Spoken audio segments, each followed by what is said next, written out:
Welcome, everybody, to the Smart Policing Initiative webinar on collaborating with communities of color. This is one of a series of webinars sponsored by the Bureau of Justice Assistance Smart Policing Initiative and coordinated by CNA, EJA's partner in Smart Policing as a technical assistance and training provider. We thank the Bureau of Justice Assistance for its long-standing support for smart policing. And it will come as no surprise to those registered for this webinar that effective outreach and collaboration with communities of color is a key concern and a key goal in American policing today.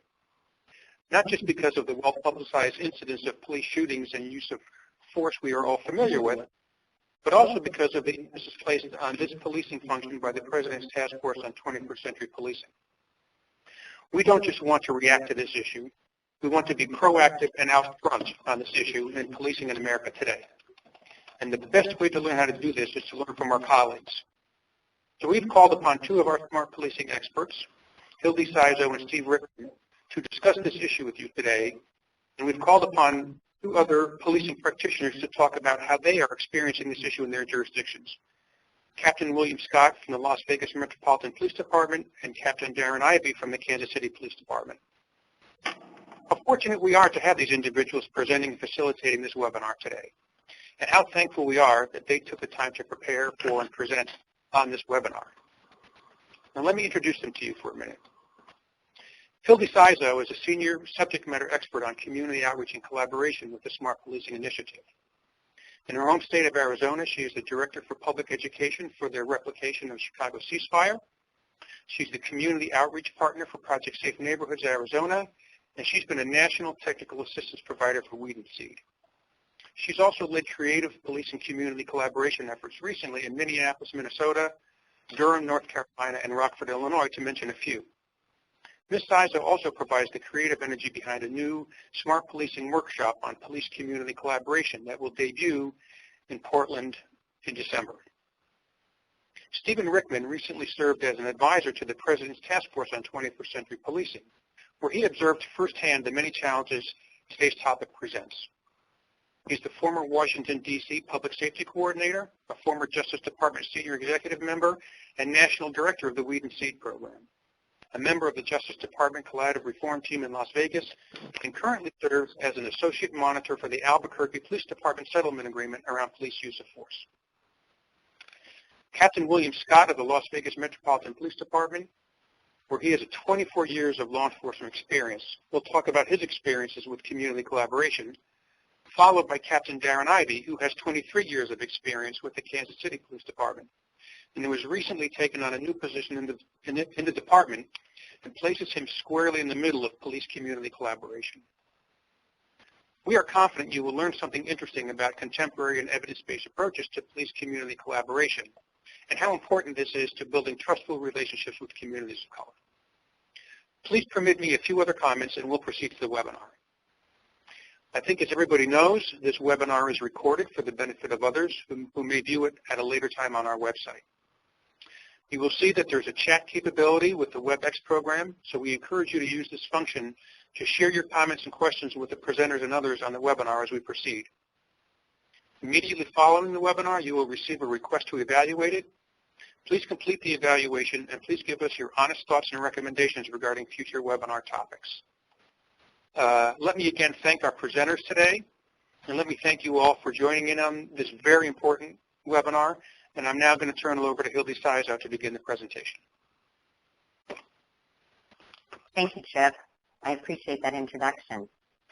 So let me say to everyone who joined us today, welcome to this webinar on collaborating with communities of color. We're glad you joined us to discuss what we see as one of the most challenging issues in policing today. My colleague Steve Rickman and I appreciate Smart Policing sponsoring today's discussion.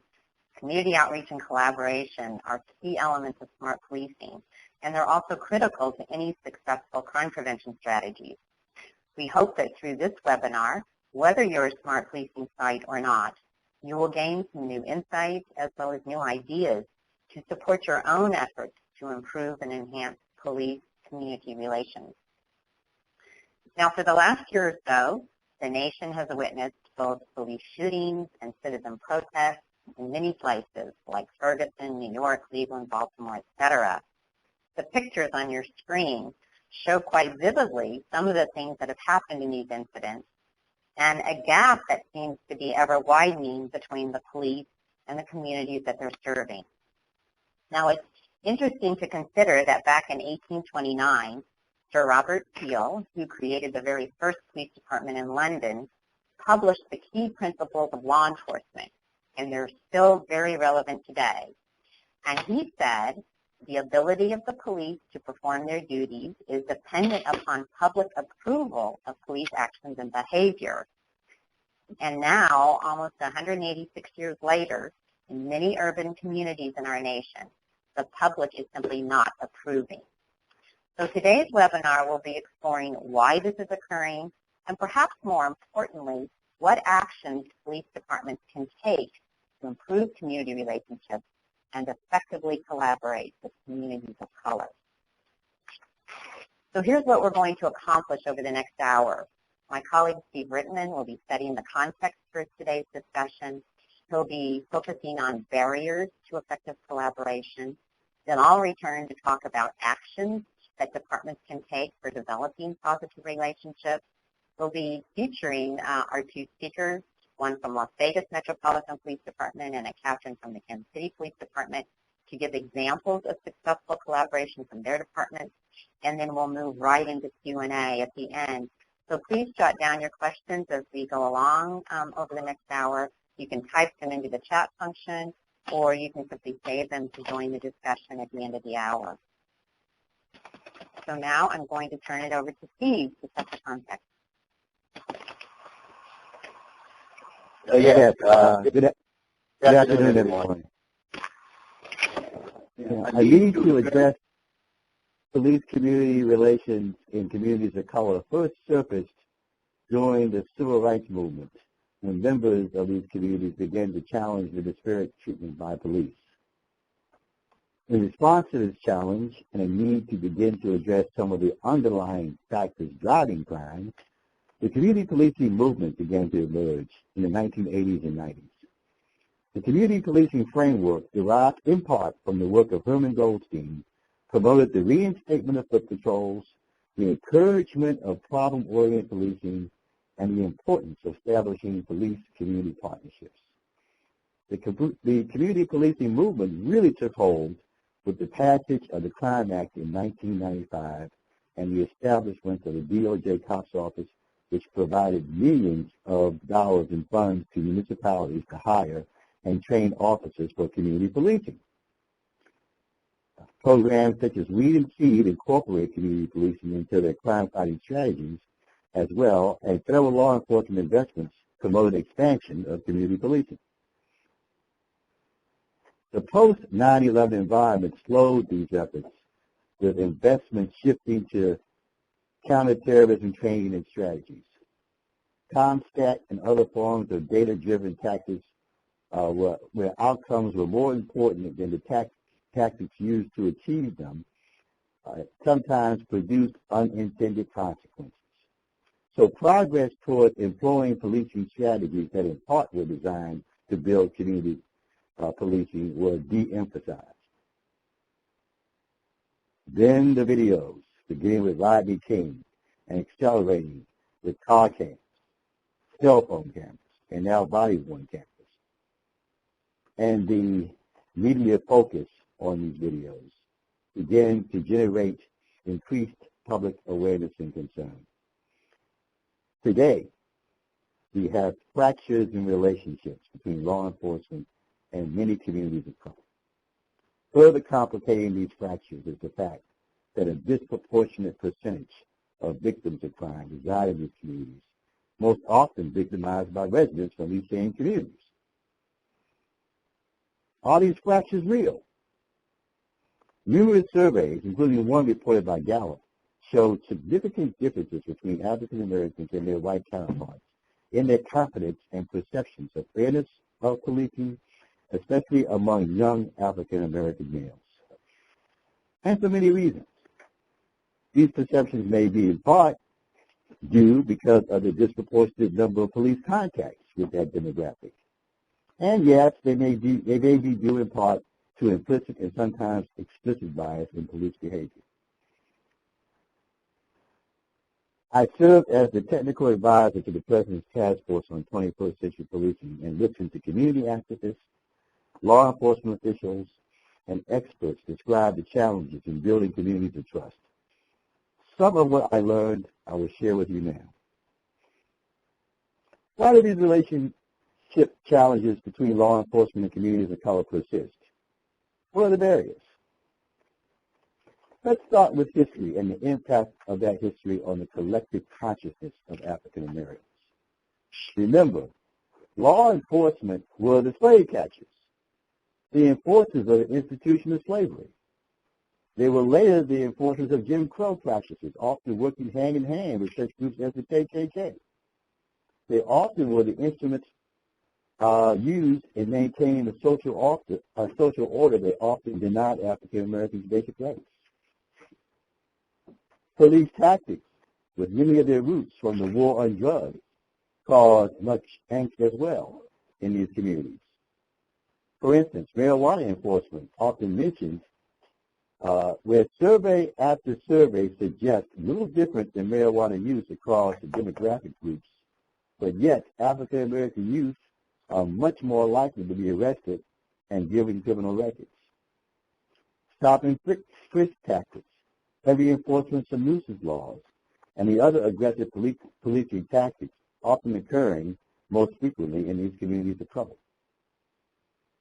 The offshoot of the disproportionate arrests as a result of some of these policing strategies, and especially for some of the drug-related crimes, has resulted in mass incarceration of young men of color at tremendously disproportionate levels, contributing to family breakdowns, economic deprivation, and social disorder at many levels in these communities of color, often feeding the conditions that produce criminal behavior and creating a cycle of often communal crime and violence that is passed on from one generation to another. Americans make up about 5% of the world's population, but have 25% of the world's incarcerated population, with more than 60% comprised of persons of color. There's a social policy with broad, destructive consequences. Another barrier is the perceived lack of accountability for police misconduct when it's reported and documented. I can recall my early work in Las Vegas, where community stakeholders complained that during a 7-year stretch where there were a number of officer-involved shootings, many involving unarmed suspects, all were ruled justified and none were even reviewed by the local district attorney for possible criminal wrongdoing. Complaints about rude behavior, excessive use of force, and other misconduct are only sustained in about 7% of the cases in departments that I have examined, and dispositions resulting in penalties or dismissals are even fewer. For immigrant communities, there are different challenges. They face language is often a barrier, but even more importantly, confusion about the enforcement of immigration laws and fears of police often contribute to tensions. Stemming from prior experience in their origin countries, they also influence their perceptions and their likelihood of not reporting crimes, even when they are victims themselves. In spite of these barriers, I remain very confident that the relationships can and will improve. Policing agencies find themselves at the tip of the spear in helping to transform the communities they serve, and many departments are taking up that challenge. They are exhibiting leadership, creativity, and commitment to improving the plight of the residents they serve. I have seen departments begin to transform themselves to instruments of social change, a much different narrative that has existed in the past. Hildy will share with you some of what we have learned from departments addressing these challenges. Thank you, Steve. Now, as he said, there are many actions departments can take to build trust, legitimacy, and confidence in the police, specifically involving communities of color. Now, these actions require work and change on both sides of the equation, the police and the community. So the first action, officers should learn about communities and the cultures in those communities before actually policing them. Now, this is sometimes called or thought of as cultural sensitivity training, but there are actually many ways to learn about a diverse community. First, become educated about the history, culture, language, the power dynamics, and the leadership of the community that you will be policing. Right up front, identify and then meet with the key stakeholders, as well as the community leaders, but those people that not only have titles, or certain titles, but those people that have credibility in the community and that can give you an entree to the wider community in that area. Finally, solicit wider community input. Really seek perspectives of all those living in the community that you're policing. And you can do this in any number of ways, through community surveys, through focus groups, through community forums or dialogues, etc. Action number 2, embrace community policing and build relationships with community members. Now, research suggests community policing has been unevenly implemented within police departments and has far to go in developing real working relationships, particularly with communities of color. So we need to get started or get going on this. And the first thing is to expect all officers, or at least all patrol officers, to be community policing officers. Instead of a specific unit or a specific group of officers being assigned to community policing, all officers on the beat should get to know the neighborhoods they police, have face-to-face interactions with community members, and engage in positive activities, particularly with children and youth. All of these things can put a human face on policing. Now, a couple of weeks ago, I was listening to a webinar that featured 3 different police chiefs, and they said something that has really stuck with me, and that is how officers need to be not only transparent, but authentic with community members. And so what they meant was how officers need to meet with the community on a regular basis, listen to their concerns, get out there and connect with people, and also show the community that you care. Now, there's a number of examples about how departments are doing this, how they're showing how officers care, and I want to give you some examples. The East Palo Alto Police Department conducted a door knock in their hotspot neighborhood, mainly to talk to the residents in that area, to inform them, but also get their feedback on how to address one of their priority issues, which was random gunfire. Officers in the Palm Beach Sheriff's Office worked in their hotspot community at night and on weekends, playing in soccer tournaments, something that their community really enjoyed doing, and attending community barbecues, just getting to know the people in the area. The Las Vegas Metropolitan Police Department is working with its local nonprofit and handing out bags and bags of toys to disadvantaged children. Now, all of these efforts have the intention of showing the community that the officers cared. The final point here is how to empower the community. We know that people in disadvantaged communities tend to focus on their own survival issues. They're less likely to vote and much more likely to feel disengaged. So as the government agency most visible in these communities, police can help residents gain the capacity to really improve their own neighborhood. And they can do this by bringing partner agencies, local government agencies and organizations to the table. They can problem solve together with community members. And they can keep community members informed of police actions and regularly ask for their input. All things that can help empower the community. Now, the task force on 21st century policing made 2 recommendations along these lines, and you can see them here on the screen. They call for a change in the culture of law enforcement, similar to what I just described, but they call upon departments to embrace not only community policing, but a guardian versus warrior mindset. Action number 3. Now this action is critical really for supporting actions 1 and 2. And this is about revising training programs and internal policies in order to better support community policing. So we need to give officers the tools they need to be effective community policing officers. We know that police spend lots of time training on firearms, but very little on building communication and people skills. New recruits don't necessarily come with these skills, so they need to understand the importance of communicating with local residents, but also how to do so effectively. Through training, officers should learn how to communicate effectively with people from other cultures, as well as people from challenging populations, such as those with addiction, people with mental illness, victims of sexual assault, and other violent crimes. Now, training on implicit bias and procedural justice are also important. These terms you may have heard before, but you may not be sure what they actually mean or how they apply to you. So I wanted to define them for you this morning. Implicit bias is a way to understand biases that we all hold, even subconsciously, and how to deal with those biases much more constructively.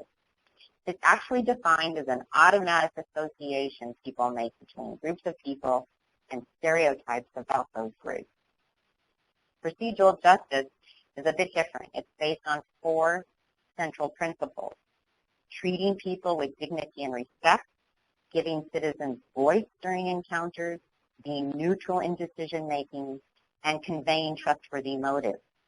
Now, both procedural justice and implicit bias training can really help departments particularly develop goodwill between police and the communities that they serve.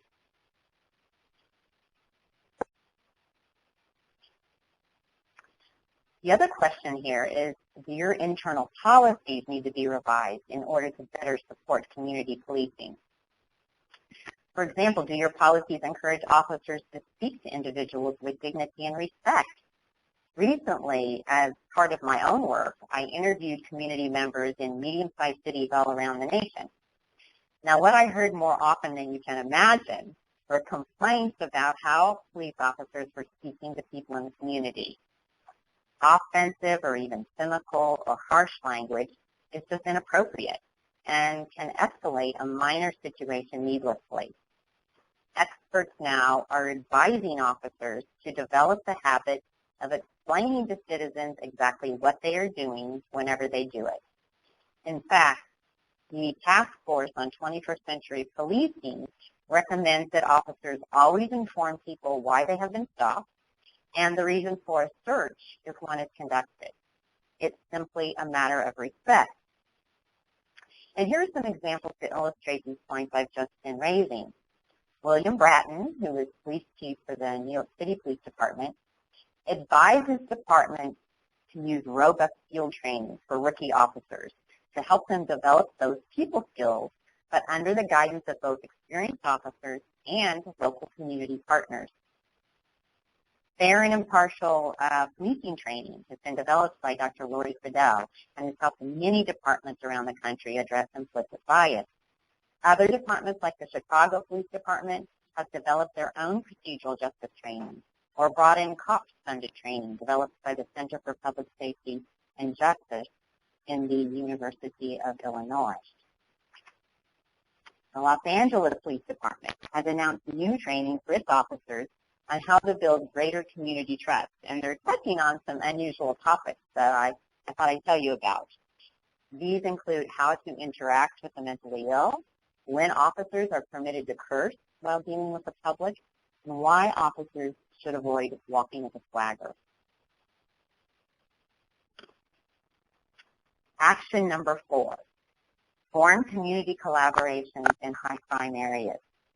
Now, some of you may have been involved in Weed and Feed back in the early to mid-2000s. Through this program, hundreds of communities came together to create community collaborations focused on preventing crime and violence. Now, these collaborations really epitomize the belief that we cannot arrest our way out of crime problems, but have to address the underlying conditions and dynamics that cause violence to occur and reoccur. The lead and seed funding has been eliminated, but the lessons learned tell us that community collaborations can be very effective and that police can be effective facilitators of them. So in a community collaboration, police and a wide spectrum of community stakeholders come together and define a chronic crime problem. They then share decision-making, resources, and responsibilities, and they create and implement a crime prevention strategy. Now, here are the critical elements to setting up a community collaboration. First, identify a high-crime neighborhood and set up a community steering committee. Involve stakeholders from a whole slew of sectors, law enforcement, but also social services, public health, schools, workforce development, a faith community. Include local residents. Everyone on the steering committee should agree on the mission and the goals. Then gather community input. Get perspectives from others that live in that area. And as I mentioned earlier, you can do this through surveys, focus groups, door knocks, community forums, community dialogues, many different ways. But then report back to the community on a regular basis on the actions that have been taken.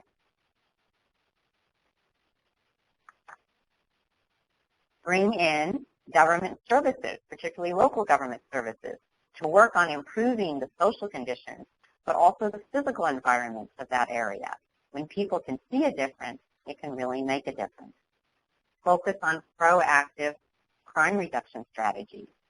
And all of these steps taken together can help develop the capacity of the community to begin organizing itself, to advance its own common interests, and to really become empowered, as I mentioned earlier. Of course, collect data and track the collaboration, progress, and successes.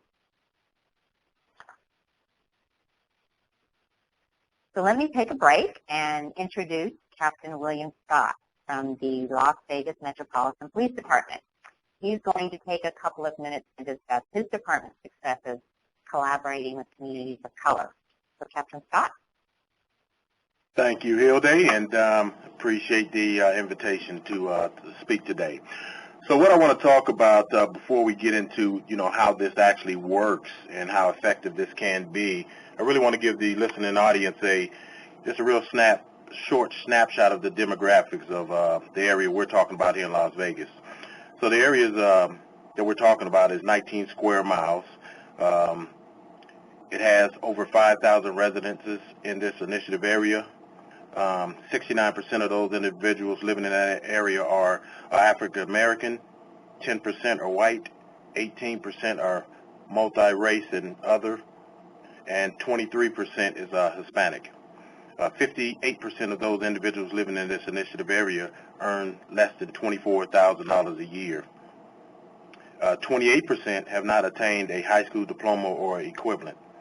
17% of those individuals 16 years of age or older are unemployed, and the Clark County rate is at 7.9. There are approximately 52 faith-based churches within that area and over 1,600 housing units. Steve and Hildy spoke very eloquently about, oversight, accountability, and barriers to positive relationships. So, what makes it work? The role and the power of the Bureau Commander. Senior leadership needs to be there to drive the process. The leadership needs to be there to impart their vision and the vision of the community and not just have other people at the table speaking on their behalf. It needs to be that top-down leadership. Effective engagement of the community. What I mean there is listen to the community's needs, and that builds trust. Not take the time to educate on police policies. And I'm not talking about investigative techniques to put any officer's lives in danger or give up investigative techniques, but educate the public on police policies so that they have a better understanding of how the police acts. Meaningful, truthful, and honest dialogue.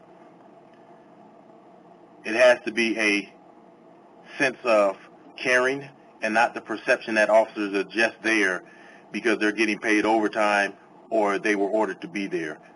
It has to be reality that the officers want to be there and that they care about the community. Winning the hearts of the community and the cops. And what I mean by that is change is hard for any police agency to take on. So you have to win the hearts of those individuals who have the boots on the ground, who are going to be actually involving themselves and partaking in these community events. They have to want to be there, and they have to understand why they are there. Education of cops who are fearful of this policing philosophy. And I just spoke about the lack of change that police officers want sometimes. They're so used to doing things the same way, in the same fashion all the time, that the policing philosophy has to change. And that policing philosophy and that vision for that philosophy change has to come from the top down. That's why it's so important for the role of the Bureau Commander and top leadership to be at those meetings to drive the process. Out of the car interactions. Officers have to get out of those vehicles on foot and on bikes in those communities, walking through the community and talking to the individuals and listening to their concerns, and not just driving by and wave every now and then and think that that's interacting with the community. Non-traditional policing approaches.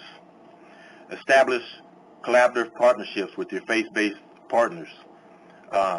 Hold multicultural job fairs to increase the demographics within the workforce of your agencies. Utilize nonprofit organizations to deter people from a life of crime and into positive and needed interventions, such as the Urban League and the Foundation for Independent Tomorrow are a few of the nonprofit organizations we use here in Las Vegas. Establishing an African American or Minority Advisory Council with specific mission, purpose, and goals. Relentless inspiration. That inspiration has to be relentless.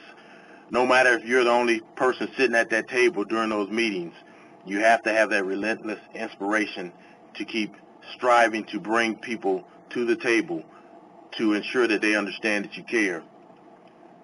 People coming to the table can't focus on grant funding. And what I mean by that is you're going to probably be using a lot of nonprofit organizations to help you with making this work. But those nonprofit organizations can't come to the table just because they want a letter of recommendation for grant funding. So what we do here is ensure that those individuals are entrenched in the initiative for at least a year or more before those letters of recommendations are written on the behalf of those nonprofit organizations. Talk about every single act of violence. You have to talk about every single act of violence that occurs in your initiative area.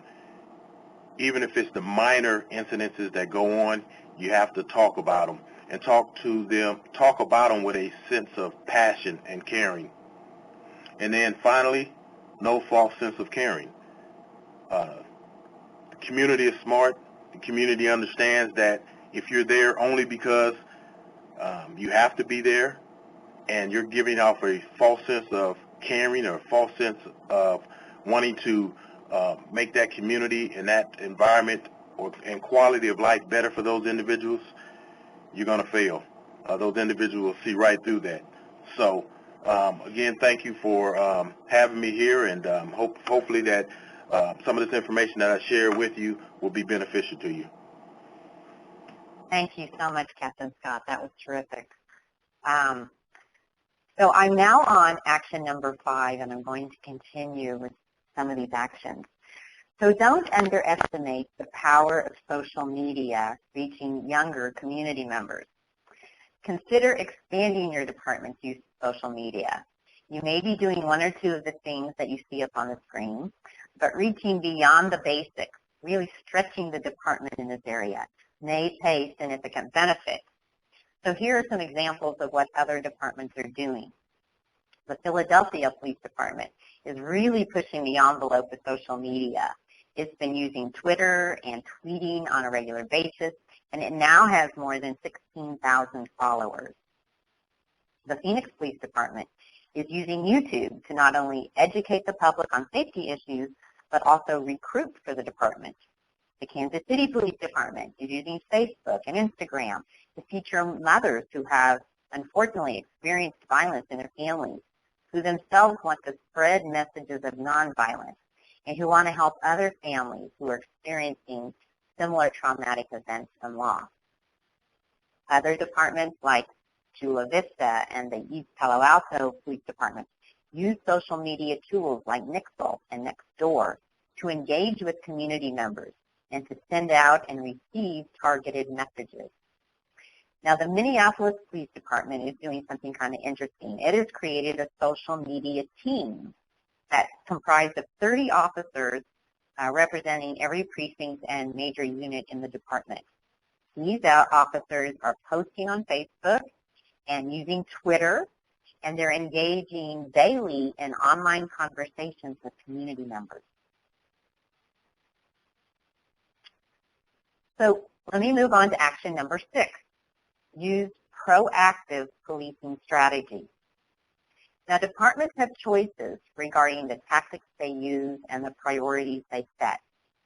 On the one hand, aggressive policing strategies, such as directed patrols or enforcement blitzes, can set the stage for increased acrimony between the police and particularly people of color.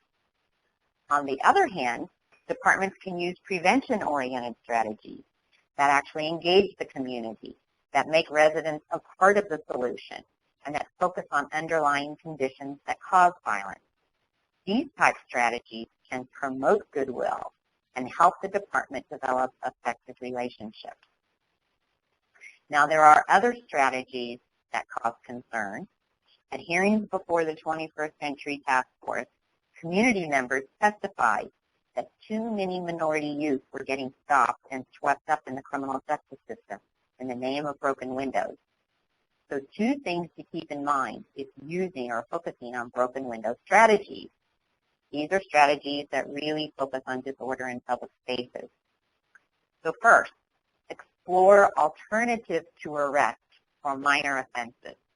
Perhaps use diversion programs or warnings or citations instead. And secondly, before engaging in such approaches, inform the community what you're doing. Ask them for their input. Seek their support of these strategies. Or perhaps form a community collaboration first and implement in partnership with the community. Finally, engage in careful analysis that can lead to the development of narrowly focused but appropriately focused proactive crime reduction strategies that also include community engagement. In fact, learn from the experience of more than 40 smart policing sites across the nation, which are really doing just this.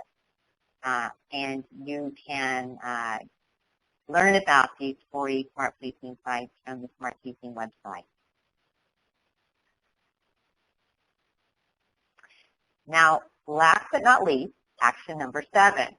Review your department's internal policies and procedures. As Steve mentioned earlier, community members, particularly people of color, can be rather skeptical that police are actually held accountable for their actions. So you can ask yourself or your department these type of questions. Does your department have a citizen complaint process that is user-friendly, that citizens can figure out how to access? And are those complaint outcomes regularly reported to the public? Transparency in this case is very, very important. Does your department have an early intervention system for detecting patterns of officer behavior, such as multiple complaints against officers? These citizens are not meant to punish officers, but instead to provide support and help to those officers who need it, but also to reduce department-wide risk. Also, does your department have performance evaluations that include whether officers engage effectively with communities? Does your department offer rewards to officers who develop effective community relationships? And do they provide these rewards publicly so people know about them? Does your department have recruiting and hiring practices that help you demographically and culturally reflect the community that you're serving? Now, there are a number of ways to do this. As Captain Scott mentioned earlier, hold a multicultural job fair to promote the kinds of jobs you have with minority populations. Reward officers very publicly who have strong community relationships. Perhaps work with your local schools so that school students can begin looking up to officers and perhaps seeing the profession of policing as part of their own future. Now, the Task Force on 21st Century Policing recommended that departments create a workforce with a range of diversity. So not only based on race, but also gender, language, life experience, and cultural background.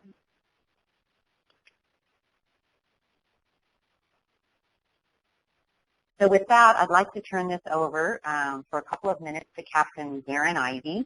He's commander of the Office of Diversity Affairs for the Kansas City Police Department. He's going to take a couple of minutes to discuss his department's successes collaborating with communities of color. And then we'll move right into a Q&A period. So, Captain Ed. Thank you, Hildy, and thank you for having me. I do need to say it is Kansas City, Missouri, not Kansas City, Kansas as the patch state. So if you're looking for me, it will be Kansas City, Missouri. I can tell you that Chief Forte in the Kansas City Police Department has placed a huge emphasis on collaborating with the communities. And when he first became chief in May of 2012, and he expanded this program a little bit later, he had a hotspot policing initiative where every officer, detective, and sergeant who were in a non-patrol element had to work at least 3 evening shifts every 6 months. So it ended up being 6 shifts a year in the 3 inner-city stations.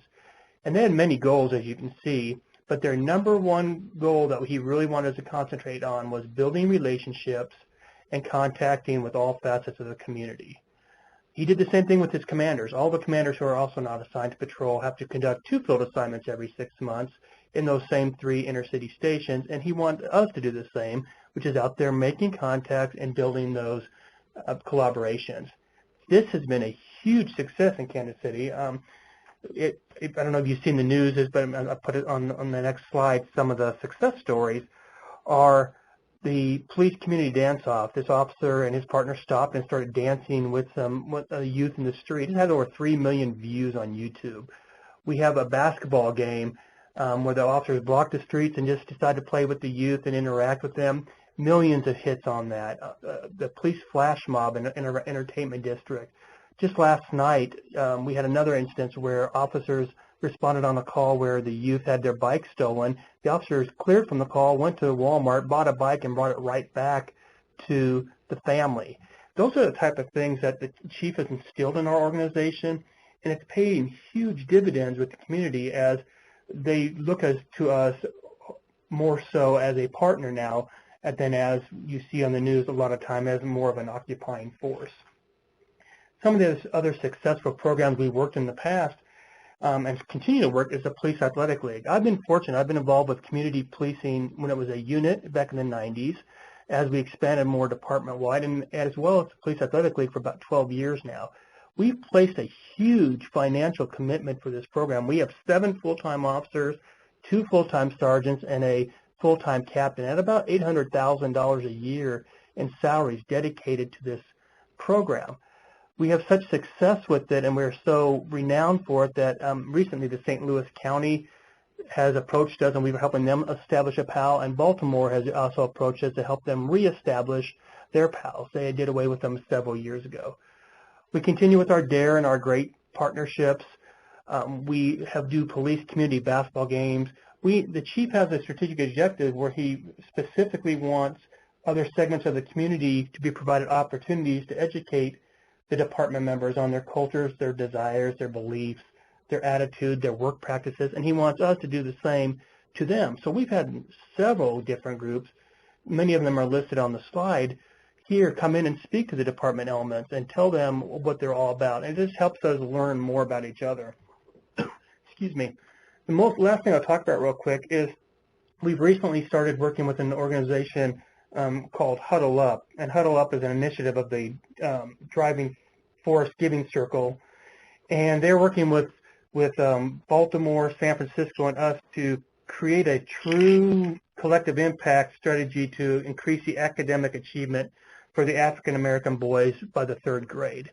How this plays off with us is one of the things we'd like to do, and we're kind of in discussion with the school as well as the Huddle Up, is maybe there's something we can put police officers back in the schools, not as DARE instructors, not as SROs, but in the elementary school where we're interacting with the youth, where we're reading books with them, where we're teaching them, where we're playing with them on the playground. Where does this all impact? It teaches the community how invested we are, and that in turn is going to help us recruit police officers from this community in the coming years. It's a very hard sell in the communities of color to ask them to be police officers, unless it's something they just want to do, and we're just instilling them early at an early age. What better way to instill police fabric in their lives as to be part of their community? So we're hoping this will take off soon, and hopefully that it's going to pay huge dividends for us. Thank you, Captain Ivy. That was very interesting. Thank you for giving us those examples. So now we'd like to move into a question and comment period. We'd like to open it up to all of you who've been on the line and who have participated in the webinar to now ask us what questions you have or make comments based on what we've been talking about here. Would anybody like to start? I'll mention one of the questions that we received in advance of the webinar had to do with employing minorities in policing, which this questioner felt does not seem to be a priority in many agencies, but wanted to know, could this really make a difference, employing more minorities as police officers? And I think that the research shows that there's not full support for a causal connection between police diversity and police behavior. That there are officers of color who have been involved in aggressive behavior with people of color, just as other police officers have been involved. But I think that there may not be a causal connection there in the research area, but certainly if police departments could reflect the diversity of the community, that it could help when they're engaging with the community, when they're establishing effective relationships with the community. So are there many? Yeah, go right ahead. This is Captain Scott. If I can comment maybe on that question as well, is that I think sometimes we as police agencies look at people being employed in our different agencies through jobs of being police officers or corrections officers. Las Vegas Metropolitan Police Department has over 110 job classifications, and we probably touch a lot of those community individuals coming in on a daily basis, whether it's going to be civilian staff, that's community members are coming in making reports. So, you know, when you have those multicultural job fairs and you're trying to employ a diverse group of individuals to make up your workforce to be diverse, you have to look at, you know, more areas within your agencies rather than just police and corrections officer, although I know that's a big percentage of the folks that are going to have those first encounters with law enforcement. But we talk about breaking down barriers. Some of those barriers of negative police encounters can be, you know, broken down through maybe some of our civilian staff and the interactions that they have with civilians as they come in to file police reports or come in to ask questions. So I think we need to look at that in a different perspective rather than just hiring police officers and corrections officers. Hi, Hildy. We have several questions in the chat, so I was going to pass along the first one of those. Great. someone asks to our presenters from Las Vegas and Kansas City how your departments moved towards these positions where community engagement was such a focus of your work. They specifically say, how was the hard sell fought? Hildy, I can answer for Kansas City. It wasn't a hard sell because I've been on since 1992, and from the time I was on, this was instilled in me, I guess because I came on in the 90s when community policing had just first started, and our department was such a lead in that we really took it upon ourselves that this is something that was good, and that went from more of a unit specific, like you spoke about, to more of a department philosophy. As time went on, that became harder and harder to sell as a generations or a new generation of police officers came on, and we went through more chiefs. But when Chief Forte came on in the 2010, 2011 time frame, he grew up in Kansas City. So this is a huge passion of his, and he spreads that passion with his employees, and we have all embraced this as much because we all live in this city. It's a requirement that we live in our city, and while it may not be in the urban core that we're living, a lot of us, we still have a great passion for the city and for it to succeed and to be a big part of the community. And I think that goes all across every one of our 2,000 employees. And if you don't mind, if I could add something to that, you know, a couple of things that I mentioned when I was talking, and I was talking about what makes it work, and we talking about winning the hearts of the community and winning the hearts of the cops, and then education of the cops who are fearful of this policing philosophy. You really have to educate officers on why this is actually good for the community, because we are part of the community.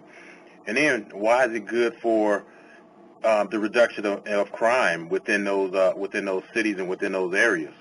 So education is really a key component to winning those hearts of those officers, and continuously talking to them about why this is needed and why it's good, and educating them on, you know, some of the struggles that economically challenged neighborhoods have. Maybe they haven't come from those neighborhoods themselves. Maybe they haven't policed in those neighborhoods. But the education to me is a key component of winning the hearts of those officers to change that policing philosophy. And the positive reinforcement that you also mentioned, Hildy, those YouTube clips that I had on that slide, that went a huge way to showing the officers that this partnerships that you're forming with the community and the collaborations are being recognized by your community members. They're so ecstatic about it that they're actually posting it on social media. So I think you were exactly right on the Commission's recommendation on recognizing that type of work as well. Thank you both. We have another question from the chat. This one's near and dear to the smart policing mission.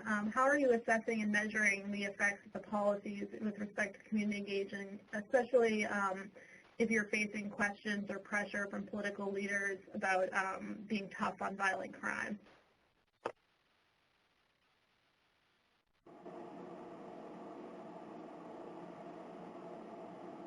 Can you repeat that question again? I'm sorry.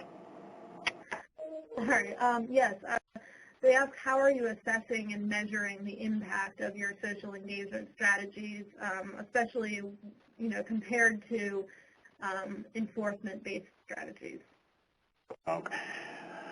So let me try to answer this. So basically, the way we try to measure that here in Las Vegas is the drop in crime that you have within those initiative areas. And we all know that crime rates ebb and flow all the time, and they peak and valley all the time, but you really get a sense of if things are working by the crime rate either dropping or increasing, and then going out in the community and talking to those individuals in the community and making sure that they are being policed the way that they say they want to be policed, and making sure that you continuously have that dialogue to ensure that your strategies are working and are being effective. And if not, then you have to assess those strategies, go back to the drawing board and change those up, because as individuals leave communities and new individuals come within those communities, you might have Generation X, baby boomers, the millennials that are coming in and out of those communities at rapid or unrapid times, where you have to change your policing philosophy because of the mindset of those individuals that are coming into